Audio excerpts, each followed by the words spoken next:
Hello everyone, welcome to tech channel. நம்ம என்ன பார்க்க போறோம் அப்படின்னா, ஒரு வெப்சைட்டை எப்படி 5 மினிட்ஸ்ல கிரியேட் பண்ண போறோம். அதுக்கு நம்ம என்னென்ன யூஸ் பண்ண போறோம் அப்படின்னா, Azure Cloud Environment, அப்புறமா GitHub account, Visual Studio Code. First நம்ம what is static web app. Azure static web ஆப்னா நம்ம கிட்ட இருக்கிற ஸ்டாட்டிக் கண்டென்ட்னா like HTML, CSS, images, JavaScript, இது எல்லாத்தையும் வெப்சைட்டில் ஹோஸ்ட் பண்ணுறது தான் ஸ்டாட்டிக் வெப் ஆப். ஸோ இதை வந்து நம்ம வந்துட்டு ஆட்டோமேட்டிக்காக சிஐசிடி பைப்லைன் வழியாக டிப்ளாய்மெண்ட்டும் பண்ணிக்கலாம். ஸோ இப்போ ஏதாவது சேஞ்ச் பண்ணணும் அப்படின்னா கண்டென்ட்டில் இமிடியேட்டாக நம்ம மேனுவலாக போயிட்டு அந்த கோடை வந்துட்டு என்விரான்மெண்ட்டில் டிப்ளாய்மெண்ட் பண்ண வேண்டியதில்லை. ஸோ ஆட்டோமேட்டிக்காக எனி சேஞ்சஸ் நம்ம கோடில் பண்ணுறோம் அப்படின்னா அதை நம்ம கிட்க்கு புஷ் பண்ணோம்னா கிட்கப்பில் இருந்து Azure Cloud Environmentக்கு போய் டிப்ளாய் ஆகிடும் அந்த கோட். எப்படி அந்த ஸ்டாட்டிக் வெப் ஆப் கிரியேட் பண்ணுறதுன்றது ஸ்டெப்ஸ் ஒன்று பார்க்க போகிறோம். ஃபஸ்ட்டு அது நம்ம என்ன பண்ணணும்னா Azure போர்ட்டலில் லாகின் பண்ணிக்கணும். இன்கேஸ் நமக்கு இப்போ அதில் Azure அக்கௌண்ட் யாருக்கு இல்லைன்னா நான் டிஸ்கிரிப்ஷனில் லிங்க் கொடுக்குறேன். ஃப்ரீ அக்கௌண்ட் மைக்ரோசாஃப்ட் ப்ரொவைட் பண்ணுறாங்க for 30 days trial period. So அதை யூஸ் பண்ணி நம்ம Azure அக்கௌண்ட் கிரியேட் பண்ணிக்கலாம். ஒன்ஸ் நீங்கள் போர்ட்டல் கிரியேட் பண்ணதுக்கப்புறமா நீங்கள் போயிட்டு ரிசோர்ஸ் ஸ்கிரிப்ட் கிரியேட் பண்ணணும். அப்போ ரிசோர்ஸ் ஸ்கிரிப்ட் கிரியேட் பண்ணதுக்கப்புறமா நீங்கள் வந்துட்டு ஸ்டாட்டிக் வெப் ஆப் கிரியேட் பண்ணிக்கலாம். இதுதான் ஹை லெவல் ஸ்டெப்ஸு. இப்போ நம்ம அது எப்படி பண்ணலான்ட்டு நான் உங்களுக்கு காட்ட போகிறேன். இப்போ நம்ம ஃபஸ்ட்டு வந்து பார்த்திங்கன்னா ப்ரௌசர் ஓப்பன் பண்ணிக்கிறோம். ப்ரௌசரில் போயிட்டு portal.azure.com போய்க்கிறோம். portal.azure பண்ணதுக்கப்புறமா நம்ம வந்து ஒரு ரிசோர்ஸ் ஸ்கிரிப்ட் கிரியேட் பண்ணிடணும். நான் ஆல்ரெடி ரிசோர்ஸ் கிரியேட் பண்ணியிருக்கேன். இந்த ரிசோர்ஸ் ஸ்கிரிப்ட் பார்த்தீங்கன்னா RG-learning-lab-dev_vest2s. இப்போ நம்ம ஏதாவது ரிசோர்ஸ் ஸ்கிரிப்ட் கிரியேட் பண்ணும்போது சம் நேமிங் கன்வென்ஷனை ஃபாலோ பண்ணிக்கணும். ஏன்னா நம்ம நிறைய ரிசோர்ஸ் ஸ்கிரிப்ட் கிரியேட் பண்ணும்பொழுது நேமிங் கன்வென்ஷனோட இருந்தால் நம்ம ஈஸியாக மெயின்டைன் பண்ணுறது ஈஸியாக இருக்குது என்விரான்மெண்ட்டாக. ஸோ இப்போ இங்கே பார்த்தீங்கன்னா RGங்கிறது ரிசோர்ஸ் ஸ்கிரிப்ட், லேர்னிங் லேபுங்கிறது இந்த ப்ராஜெக்ட் நேமு, டெவ்ங்கிறது என்ன என்விரான்மெண்ட்ன்றது, Vest2usங்கிறது லொக்கேஷன். ஸோ இந்த மாதிரி நேமிங் கன்வென்ஷனில் ஒரு ரிசோர்ஸ் கிரியேட் பண்ணிக்கிங்க. ஸோ ரிசோர்ஸ் குரூப் வந்து எனி ரிசோர்ஸ் நம்ம கிரியேட் பண்ணுறோம்னா எல்லாமே அந்த ரிசோர்ஸ் குரூப்புக்குள்ள தான் டேக் பண்ணுவாங்க. ஸோ ரிசோர்ஸ் குரூப்புன்றது mandatory. So once resource group create பண்ணதுக்கு அப்புறமா நம்ம என்ன பண்ண போகிறோம் நெக்ஸ்ட் வந்து பார்த்தீங்கன்னா ஒரு ஸ்டாட்டிக் வெப் ஆப் கிரியேட் பண்ண போகிறோம். ஸோ ஃபர்ஸ்ட் வந்து இங்கே கிரியேட் பண்ண கிளிக் பண்ணிங்கன்னா மார்க்கெட் பிளேஸ் போகும். மார்க்கெட் பிளேஸில் போயிட்டு இந்த சர்ச் பாரில் வந்துட்டு நம்ம ஸ்டாட்டிக் வெப் ஆப்னு டைப் பண்ணிக்கிறோம். பார்த்தீங்கன்னா ஸ்டாட்டிக் வெப் ஆப் வந்துருச்சு. ஸோ இதை கிளிக் பண்ணுறீங்க. கிளிக் பண்ணோடனே உங்களுக்கு இங்கே கிரியேட்ன்ற பட்டன் இருக்கும். இதை நீங்கள் கிளிக் பண்ணிங்கன்னா நெக்ஸ்ட் ஸ்க்ரீனில் it will ask the resource group name. So நம்ம ஆல்ரெடி கிரியேட் பண்ணிக்கிறதுனால அந்த ரிசோர்ஸ் குரூப் நம்ம செலக்ட் பண்ணிக்கிறோம். அப்புறம் இங்கே வந்து நம்ம வந்துட்டு நம்மளுடைய வெப் ஆப்போடைய நேம் கொடுக்கணும். இப்போ நான் வந்துட்டு கேக் ஹெவன் அப்படின்னு என்னுடைய அப்ளிகேஷன் கொடுக்குறேன். இப்போ இங்கே பார்த்தீங்கன்னா இதுதான் அதோட ஹோஸ்டிங் பிளான். இந்த ஹோஸ்டிங் பிளான் பார்த்தீங்கன்னா இதில் 3 டைப் இருக்குது. ஃப்ரீ இருக்குது, ஸ்டாண்டர்ட் இருக்குது, டெடிகேட்டட் இருக்குது. இப்போ இதில் என்ன ப்ரைஸுன்றதை நான் லாஸ்ட்டாக உங்களுக்கு சொல்கிறேன். இப்போ இந்த பிளானுடைய என்ன அட்வான்டேஜ் அப்படின்னு பார்த்தீங்கன்னா இந்த 3 பிளானுக்கு என்ன இதுன்னு பார்த்தீங்கன்னா இந்த ஃபஸ்ட்டு பிளான் வந்து கம்ப்ளீட்லி ஃப்ரீ. நமக்கு வந்து 100 GB பர் சப்ஸ்கிரிப்ஷன் கொடுக்குறாங்க. அப்புறம் பேண்ட் ஓவரேஜ் வந்து ஃப்ரீ. ஆனால் நம்ம மேக்ஸிமம் 2 ஆப் தான் கிரியேட் பண்ண முடியும். SSL certificate free. அப்புறம் பார்த்தீங்கன்னா மேக்ஸிமம் ஆப் சைஸ் வந்து 250 MB இருக்கலாம். ஸ்டேஜிங் என்விரான்மெண்ட் வந்து 3 தான் இருக்க முடியும். ஸோ இதுதான் வந்துட்டு ஃப்ரீயோட இது. பட் நான் வந்து ப்ரிஃபர் பண்ணுறது வந்துட்டு நார்மலாக ஒரு ஸ்மால் ஒரு கேக் ஷாப்போ அல்லது ஒரு ஸ்மால் ஆர்கனைசேஷனுக்கு வந்து நம்ம என்ன சஜஸ்ட் பண்ணோம்னா ஸ்டாண்டர்டு போயிட்டால் நல்லாயிருக்கும். ஏன்னா ஸ்டாண்டர்டில் பார்த்தீங்கன்னா உங்களுக்கு 100 GB சப்ஸ்கிரிப்ஷன் கொடுக்குறேன். ப்ளஸ் வந்துட்டு உங்களுக்கு பார்த்தீங்கன்னா custom authentication private end point உங்களுக்கு வருது. ப்ளஸ் வந்து 500 MB வரலாம். நீங்கள் மேக்ஸிமம் ஆப் சைஸ் யூஸ் பண்ணிக்கலாம். ஸோ அதனால் நான் வந்து ஸ்டாண்டர்ட் போவோம். இப்போ ரொம்ப ஒரு பிக் ஆர்கனைசேஷன் இருக்குது அப்படின்னா அது வந்து நம்ம டெடிகேட்டடாக போய்க்கலாம். டெடிகேட் பண்ணோம்னா என்ன நமக்கு இந்த ஃபுல் இதையும் நீங்கள் யூஸ் பண்ணிக்கலாம். ஸோ நான் இப்போ நான் என்ன பண்ண போகிறேன்னா இதில் வந்துட்டு நம்ம வந்து டிப்ளாய்மெண்ட் டீட்டெயிலில் வந்து என்ன பண்ண போகிறோம்னா நமக்கு வந்து 3 ஆப்ஷன் கொடுத்துருக்காங்க. கிட்காப்ல இருந்து நம்ம கோடை டிப்ளாய் பண்ணிக்கலாம், இல்லைன்னா Azure DevOps, Microsoft Azure DevOps இருந்து டிப்ளாய் பண்ணிக்கலாம். நான் வந்துட்டு கிட்காப் சூஸ் பண்ணிக்கிறேன். நான் கிட்காப் அக்கௌண்ட் கனெக்ட் பண்ணிட்டு வச்சுருக்கேன். ஸோ இங்கே நீங்கள் என்ன பண்ணணும்னா கிளிக் பண்ணிங்க அப்படின்னா உங்களுக்கு இங்கே வந்துட்டு கிட்காப் அக்கௌண்ட்டுடைய லாகின் பண்ணுறதுக்கு ஸ்க்ரீன் வரும். நீங்கள் லாகின் பண்ணோடனே உங்களோட அக்கௌண்ட் வந்து அட்டாச் ஆகிரும். ஸோ அதுக்கப்புறம் நம்ம வந்துட்டு உங்களுடைய ஆர்கனைசேஷன் நேமு, உங்களுக்கு கிட்கப் ரெப்பாசிட்டரி நேம் பார்த்தீங்கன்னா என்னோட கேக்கு நான் ஒரு ரெப்பாசிட்டரி கிரியேட் பண்ணி வச்சுருக்கேன் ரெப்பாசிட்டரி. அப்புறமா உங்களுடைய கோடு வந்துட்டு எந்த லொக்கேஷன் இருக்க கோடு ரெப்பாசிட்டரி லொக்கேஷன் கோடு வந்து நீங்கள் டிப்ளாய் பண்ணணும் அப்படிங்கிறது இங்கே ஆட்டோமேட்டிக்காக பிக் பண்ணிக்கும். இன்கேஸ் உங்களுக்கு சேஞ்ச் பண்ணணும் அப்படின்னா நீங்கள் சேஞ்ச் பண்ணிக்கலாம். நான் எதை சொல்கிறேன் அப்படின்னா நீங்கள் வந்து kitcup.com அப்படின்னு போனீங்க அப்படின்னா இங்கே பார்த்தீங்கன்னா என்னுடைய ரெப்பாசிட்டரி நான் ஆல்ரெடி கிரியேட் பண்ணி வச்சுருக்கிறேன். இந்த ரெப்பாசிட்டரியில் பார்த்தீங்கன்னா நான் வந்து ஒரு ஸ்டாட்டிக் HTML பேஜ் கிரியேட் பண்ணியிருக்கிறேன். இப்போ இதில் பார்த்தீங்கன்னா இந்த பில்டுன்ற இதில் தான் இருக்கிற கண்டென்ட் மட்டும்தான் நான் வந்து வெப்சைட்டில் டிப்ளாய் பண்ணணும். ஸோ அதனால வந்துட்டு என்னுடைய பாத்து வந்து இந்த பில்டுன்ற பார்த்து நான் கொடுத்துக்கிறேன். எங்கேருந்து கண்டென்ட்டை வந்து ஆப்போடைய லொக்கேஷன் அப்படின்றது கொடுத்துடணும். ஸோ இது வந்து பில்டுன்ற ஃபோல்டர் தான் வந்து லொக்கேஷன். அதுக்கப்புறமா இந்த அவுட்புட் லொக்கேஷன் நீங்கள் டாட் கொடுத்தீங்கன்னா அது சேம் டைரக்டில் கோட் டிப்ளை ஆயிரும்.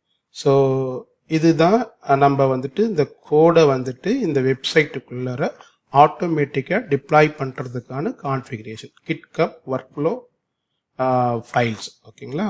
இப்போ நெக்ஸ்ட்டு வந்து நம்ம டிப்ளாய்மெண்ட் கான்ஃபிகரேஷன் இந்த இதை நீங்கள் என்ன மெத்தடில் நம்ம டிப்ளாய் பண்ண போகிறோம்னு சொல்லிட்டு so I just keep it deployment டோக்கன்றதே வச்சுக்கோங்க டிஃபால்ட்டாக இருக்கிறது. அப்புறம் வந்துட்டு எந்த லொக்கேஷன் நான் வெஸ்ட் செலக்ட் பண்ணியிருக்கிறேன். அப்புறம் வந்துட்டு இந்த டேகிங் நம்ம கொடுத்துக்கலாம். என்ன யூஸ்ன்னு பார்த்தீங்கன்னா இது வந்துட்டு நாளைக்கு காஸ்ட் மெயின்டைன் பண்ணுறீங்க, டெவலப்மெண்ட் சர்வருக்கு எவ்வளோ காஸ்ட் வருது, ப்ரொடக்ஷனுக்கு எவ்வளோ வருது, டெஸ்டிங்க்கு எவ்வளோ வருது அப்படின்னா நீங்கள் இந்த என்வரான்மெண்ட் இந்த டேகிங் கொடுத்துக்கிட்டிங்கன்னா உங்களுக்கு பில்லிங்கில் வந்துட்டு இதெல்லாம் வந்துட்டு செக்ரிகேட் பண்ணி உங்களுக்கு டீட்டெயிலாக கொடுத்துருவாங்க. அதனால இந்த டேகிங் நம்ம கொடுத்துக்கிறது நல்லது. ஸோ நான் வந்துட்டு என்வரான்மெண்ட் ஈக்குவல் டெவலப் கொடுத்துக்கிறேன். நெக்ஸ்ட் பார்த்தீங்கன்னா ரிவ்யூ அண்ட் கிரியேட். ஸோ இப்போ நம்ம வந்துட்டு என்னென்ன சூஸ் பண்ணிக்கிட்டு ஒரு டைமுக்கு ரிவ்யூ பண்ணிக்கணும். இங்கே பார்த்தீங்கன்னா நான் வந்து அப்ளிகேஷன் கேட்க என்ன கொடுத்துருக்கேன் வெஸ்ட் US2ங்கிறது என்னோட ரீஜியன். நான் வந்து ஸ்டாண்டர்ட் பிளான் போயிருக்கிறேன். So I think I don't want standard plan, maybe I will go for a free one. அதனால் நான் போயிட்டு இப்போ நான் ஃப்ரீ செலக்ட் பண்ணிக்க போகிறேன்.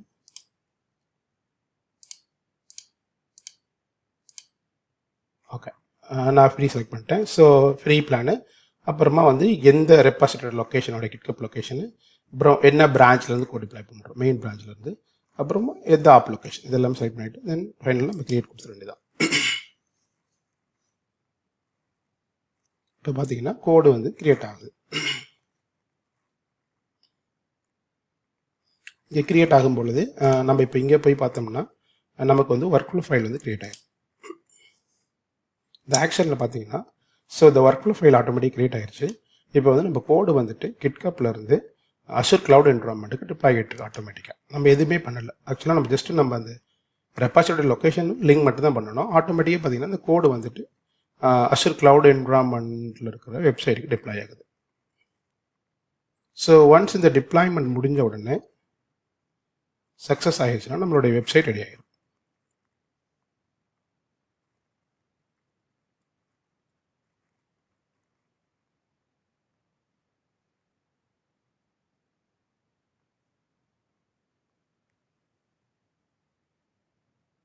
அவ்வளோதாங்க, முடிஞ்சிச்சுங்க. இப்போ நீங்கள் பார்த்தீங்கன்னா இப்போ இங்கே ரிசோர்ஸில் போய் பார்த்தீங்கன்னா நம்மளோட வெப்சைட் ரெடி ஆகிடுச்சு. இப்போ நீங்கள் இங்கே போயிட்டு இதுதான் நம்ம வெப்சைட்டோட URL. இப்போ நான் கிளிக் பண்ணுறேன். இங்கே பார்த்தீங்கன்னா நம்மளோட பியூட்டிஃபுல் வெப்சைட் ரெடி ஆகிடுச்சு. ஸோ திஸ் தான் அந்த கேக்கோட ஷாப். ஸோ இதை நீங்கள் வந்துட்டு வித்தின் 5 மினிட்ஸில் நம்மளோட ஒரு வெப்சைட் கூட ஸ்டாட்டிக் HTML கண்டென்ட்டை வந்துட்டு ஒரு வெப்சைட் வந்து நம்ம டிப்ளாய் பண்ண முடியும். இப்போ நான் வந்துட்டு இன்னொன்று என்ன பண்ணுறேன்னா நான் வந்துட்டு ஒரு சின்ன சேஞ்ச் பண்ணுறேன். இப்போ அது எப்படி நம்ம வந்துட்டு இமீடியட்டாக ரிஃப்ளெக்ட் ஆகுதுன்னு பாருங்கள். இப்போ நான் என்னோடய பிஸ்னஸ் உடையக்குள்ள இதுதான் என்னுடைய ப்ராஜெக்ட்டு. நான் இப்போ போயிட்டு இந்த ப்ராஜெக்டோடைய டைட்டிலில் வந்துட்டு ஸ்டார் கொடுக்குறேன் முன்னாடி. ஸோ நான் சேவ் பண்ணுறேன். சேவ் பண்ணோடனே நான் ஆல்ரெடி இங்கே வந்து கிட்கப் பண்ணிட்டுன்னு வச்சுருக்கேன் ஸ்டுடியோ கோடில். இப்போ இங்கே பார்த்தீங்கன்னா என்னுடைய கோடு வந்து சேஞ்சஸ் வந்து டிடெக்ட் பண்ணுது. நான் வந்து இதை வந்துட்டு ஸ்டேஜ் பண்ணுறேன். ஸ்டேஜ் பண்ணிவிட்டு டெஸ்டிங்னு ஒரு கமாண்ட் கொடுத்துட்டு நான் கமிட் பண்ணுறேன். இப்போ என்னோடய கோடு வந்துட்டு கிட்கப்புக்கு புஷ் ஆகி கிட்கப்லேருந்து அஷூர் கிளவுட் என்வரான்மெண்ட்டுக்கு போயிட்டு வெப்சைட்டில் வந்து இமீடியட்டாக ரிஃப்ளெக்ட் ஆகும். இப்போ பார்த்தீங்கன்னா என்னோடய கோடு வந்து கிட்கப்புக்கு புஷ் ஆகிடுச்சு. கிட்கப் எப்படி இங்கே பார்த்தீங்கன்னா ஒர்க் ஃப்ளோ ஸ்டார்ட் ஆகிடும். அப்போ நீங்கள் இப்போ இங்கே போய் பார்த்தீங்கன்னா ஆக்ஷன் ஃபோல்டரில் ஸோ இங்கே வந்துட்டு ப்ராசஸ் ஸ்டார்ட் ஆகிடுச்சு. ஒன்ஸ் இது கம்ப்ளீட் ஆன உடனே நமக்கு பார்த்தீங்கன்னா கோடுங்க ரெடி ஆகிடும் வெப்சைட்டில். ஸோ இதனால் என்ன அட்வான்டேஜ்னு பார்த்தீங்கன்னா நம்ம முன்னாடிலாம் பார்த்தோம்னா ஏதாவது கோடு சேஞ்ச் பண்ணுறோம் அப்படின்னா வந்துட்டு நம்ம மேனுவலாக வந்து டிப்ளாய்மெண்ட் பண்ணணும் சர்வருக்குள்ளார. இப்போ இது என்ன அட்வான்டேஜ்னு பார்த்தீங்கன்னா எல்லாமே ஆட்டோமேட்டிக். எதுவுமே நம்ம மேனுவலாக பண்ணணும்னு அவசியம் இல்லை. சிம்பிளாக கோடை சேஞ்ச் பண்ணி டிப்ளாய் பண்ணணும்னா கிட்கப் புஷ் பண்ணணும்னா ஆட்டோமேட்டிக்காக வந்து அசரோட ஸ்டாட்டிக் வெப்சைட்டில் போயிட்டு கண்டு விழுந்துடும். அண்ட் இமீடியட்டாக ப்ரொடக்ஷனுக்கு யூசர் அக்சஸ் பண்ண முடியும். இதுதான் ஒரு பெரிய advantage. So source code maintain பண்ணுறதெல்லாம் வந்துட்டு நமக்கு வெரி சிம்பிளாக இருக்குது அசர் கிளவுட் என்வரான்மெண்ட்டில். ஸோ இப்போ கோட் டிப்ளாய் ஆயிடுச்சு. இப்போ நீங்கள் வந்து பார்த்தீங்கன்னா இமீடியட்டாக உங்களுக்கு வந்துட்டு அந்த சேஞ்சஸ் ரிஃப்ளெக்ட் ஆயிடுச்சு. ஸோ நீங்கள் இங்கே வந்து பார்த்தீங்கன்னா நம்ம எத்தனை டைம் நம்ம கோட் டிப்ளாய் பண்ணியிருக்கிறோம் அப்படின்ற டிப்ளாய்மெண்ட் ஹிஸ்ட்ரியை நமக்கு இங்கே பார்த்துக்க முடியும். ஸோ இங்கே பார்த்தீங்கன்னா நம்ம டிப்ளாய்மெண்ட் ஹிஸ்ட்ரி எல்லாமே இங்கே இருக்கும். அவ்வளோதாங்க.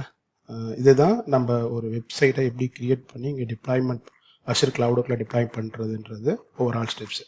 இப்போ நம்ம நெக்ஸ்ட்டு வந்து இதோட காஸ்ட் டீட்டெயில் பார்க்க போகிறோம்.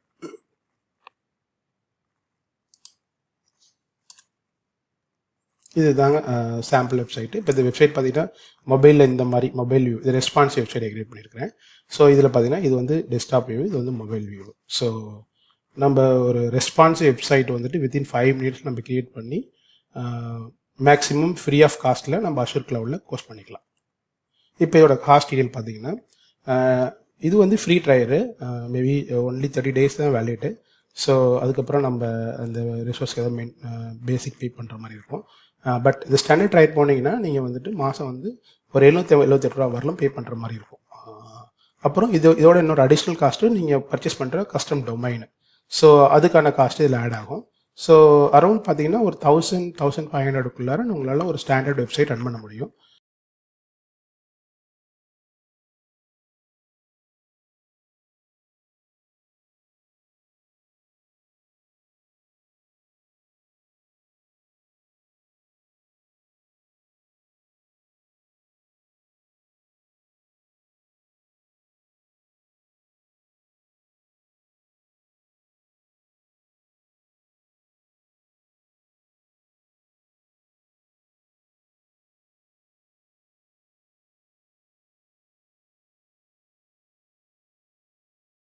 தேங்க்யூ.